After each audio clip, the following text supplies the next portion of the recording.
আগৰ যদি ব্লগটো আপোনালোকে চাইছে তেন্তে গম পাইছে পাৰ্ট 2ত কি হৈছিলে। এতিয়া পিছে সন্ধিয়া টাইম, গতিকে সন্ধিয়া টাইমতনো কি হয় সেয়া চাওঁ ব'লকচোন। এয়া পিছে পানীতুলি আহিলেগে। পানীতুলি অহাৰ পাছতে খুৰী বৰমা সকলোৱে নচাত লাগিলে। আমিনো কেলে নানাচিম বুলি আমিও এপাক বিহু মাৰিলোঁ। এয়া চাওকচোন, বিহু মাৰি পেলাই আমাৰ ভাগৰো লাগিলে। সেয়েহে আমি বেলেগৰ বিহু অকণমান উপভোগ কৰি পেলাই আমি আহিলোঁ কইনাগৰাকীক নোৱাবলৈ বুলি। কইনাগৰাকীক নোৱাৰ পাছতে আমি ৰিল এটাও বনাইছিলোঁ কইনাৰ লগত। আপোনালোকে যদি চাইছে তেন্তে গম পাইছেই ন।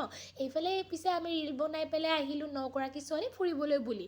মানে ৰাতি 11টামান বজাত আমি 9গৰাকী ছোৱালী এখন গাড়ীতে ফুৰিব অহাটো ধেমালি নহয় দেই।